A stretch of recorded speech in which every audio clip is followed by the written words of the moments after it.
I'm gonna be honest, I did not expect to be sitting in front of you in 2024 and saying the Lululemon Beyondfeel running shoes actually kind of slap. I did not think I was gonna appreciate the Lulu shoes as much as I have, but three pros that come along with this model is number one, I think if you are like me with your running needs, so to give you a little bit of background here, I am what you would call more of like your hybrid guy. So I like to lift during the week and then I log anywhere from like 15 to 20 miles and that gives or takes a little bit depending on my training block. And so if you're like me and you like to blend your strength work with your running and you do a little bit of everything on a weekly basis and you're more of like a recreational or generalist runner, this model I think will work really well for your needs. It's very comfortable, it has a nice neutral feel to it, and for my 3 to 5 mile runs and even some of my pickup and tempo runs, this model has felt really good. So for a generalist running shoe, this model I think should be a really good pick for most guys who are looking for that model to do a little bit of everything and they're not necessarily die-hard marathon runners.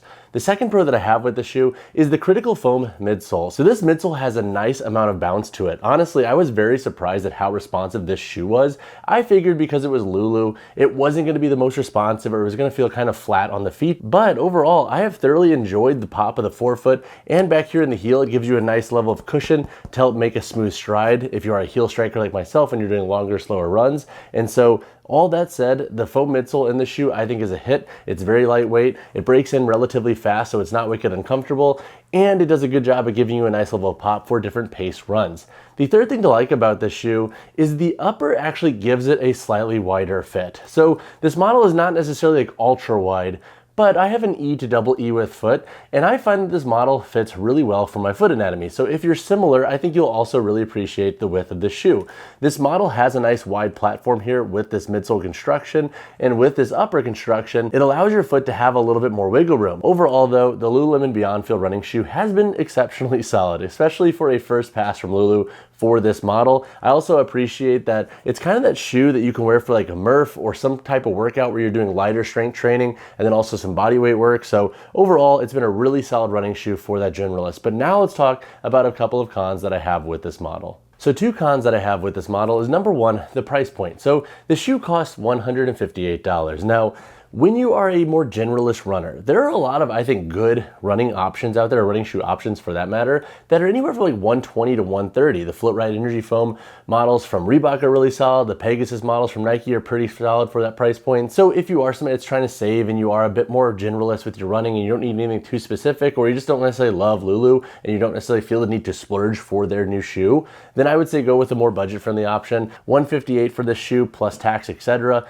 It is pretty dang expensive for a shoe that, in my mind, isn't really necessarily specialized regarding their performance. The second con that I could see folks having with this model is if you don't necessarily love higher drops in your running shoes, you're gonna wanna pass on the shoe. The shoe has a 10mm drop, and so if you are accustomed to using models like Ultra, or you like having a flatter foot position when you run, obviously consider that. Not necessarily a knock on the shoe overall, because it will perform really well for folks who do like higher drops, but for my lower drop lovers out there, you're not gonna resonate with the shoe, so definitely keep that in mind before you buy. The third con that I could see folks having with this model is if you are somebody who wants a shoe designed for sprinting or even marathons, you might want to find something that's a little bit more dialed for that. With this shoe, you can use them for that style of training and running, but I'm not convinced they're gonna be necessarily your best shoe for that long term. You might wanna find a model that's been a little bit more dialed and fine-tuned for that activity, especially over multiple years. I'm really curious to see with more data points where this shoe lands and how this midsole does long term regarding its responsiveness. So all that said, I am super stoked to keep pushing this model because I will do an update review in the next 6 to 8 months with the shoe once I get more mileage in them. But overall, I've been impressed with the shoe, but let's chat on the performance of this model now. To chat on the performance of this shoe, I'll discuss how they do for some cross training, running, and then walking. In the context of cross training, I have liked this shoe for the most part. So if you're somebody that wants to wear your running shoe to the gym for pre or post workout miles and you don't plan on going crazy heavy with your lifting and you plan to do some plyo, some hit work, etc., I think this model will work for your needs. When doing dumbbell snatches up to 95 pounds, they were stable enough to where I didn't feel like I was gonna be completely compromised with the stability of this midsole. Now granted, because there is a higher drop, it does kind of pitch you forward, so definitely keep an eye on that if you are doing a lot of like knee dominant movements. But for the most part, the midsole insole, while it does have a nice responsiveness and pop to it, it's not so incredibly unstable to where you can't use them at all for any type of lifting. Plus, for this shoe, you have a relatively low toe spring and not a super aggressive heel beveling, so you do get a little bit more surface area when you are training. So if you're doing like single leg work, like lunges, split squats, etc., and doing some free weight work, this model can work for that. I would put this model into like the category of being good for like cross training / track workouts if that is something you're after. And then for my running,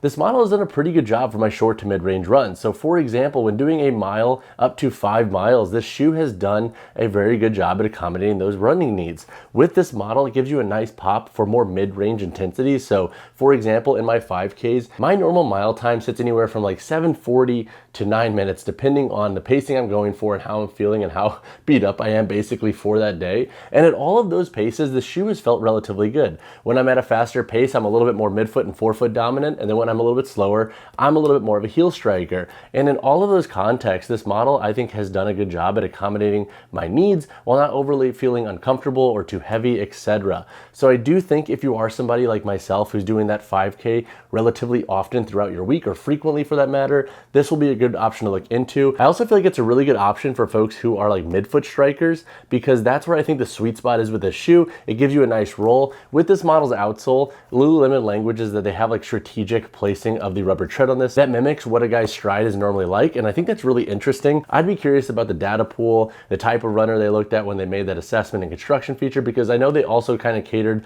the women's models to women's anatomies and their performance needs too.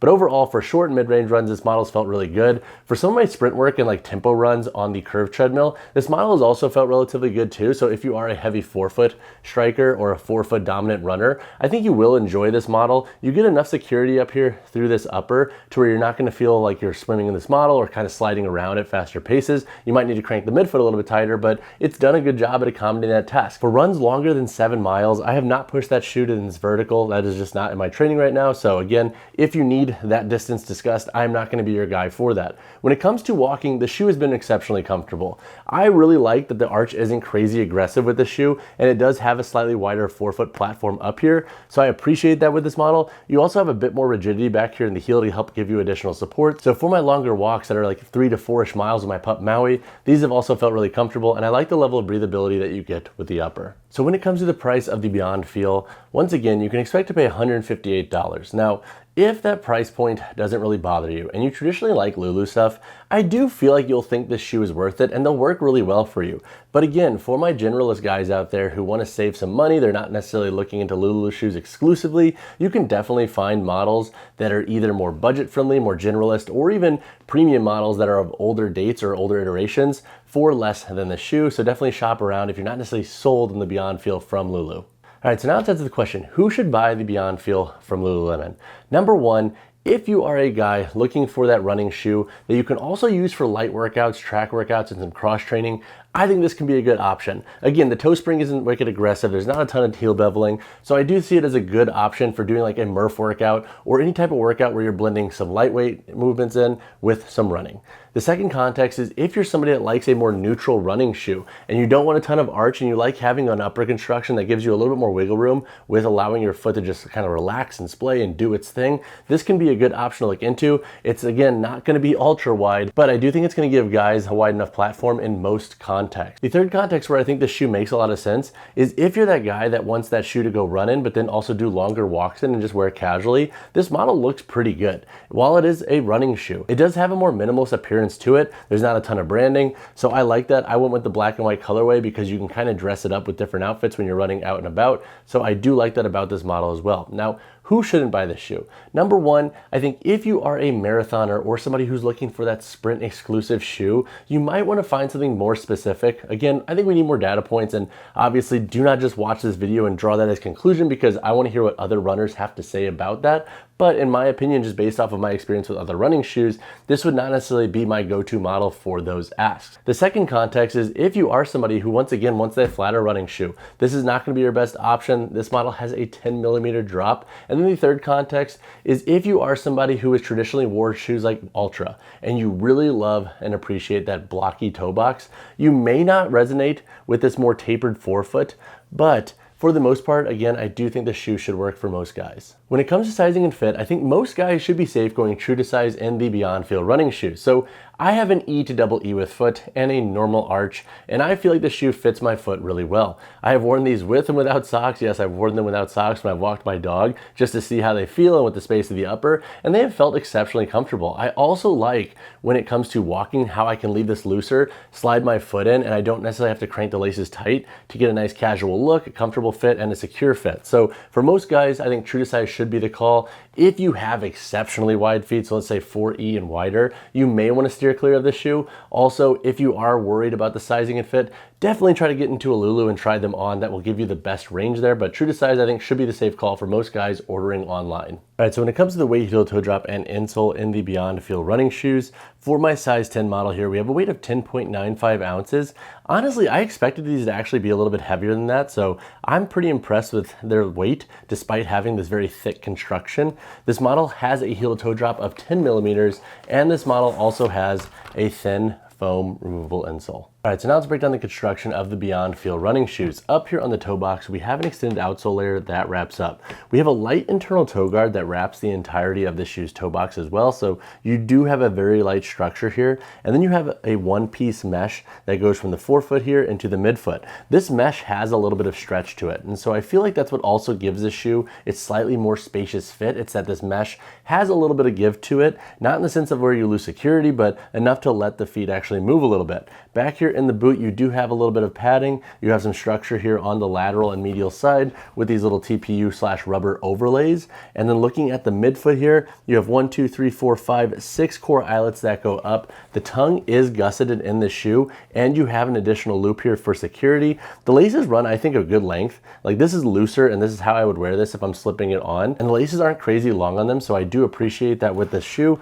And then looking at the foam midsole, you have this critical foam midsole that runs throughout, has a nice degree of pop to it, but it's not so plush to where you lose stability, and I think that's because it does have a wider platform here. You have a rubber outsole tread with some lugs here, and with this tread, Lululemon languages that they strategically placed the tread patterning based off of how guys move and what their strides look like. So if true, and if they did get enough data to really build that out, I think that's a pretty cool feature. But these lugs have done a pretty good job thus far of resisting abrasion on concrete, and I have primarily used these for concrete runs. I've used them on a couple curved treadmill tempo runs, but for the most part I've been using these outside, and they've done pretty good. Despite having exposed foam here, I do feel like this outsole should last a while. Now that said, because we do have exposed foam, you may not want to wear these in super wet and muddy climates, but that's like with any running shoe that has an exposed foam on their outsole. But overall, that wraps up the gist of the shoe's construction. If you have additional questions on the Beyondfeel running shoes, drop a comment down below. All right, guys, that wraps up my review of the Lululemon Beyondfeel running shoes. Would I buy these again? Honestly, yes. Now, would I definitely look around for sales or coupons? 100%, because I do think they are pretty pricey, but it's tough to fault their performance, especially for a generalist running shoe. They're exceptionally comfortable, and they've worked really well for my running thresholds. If you have additional questions on this model, drop a comment down below or reach out to me personally, whichever you prefer. And as always, y'all, drop a like on the video, subscribe to the channel. I'll see you guys in the next one.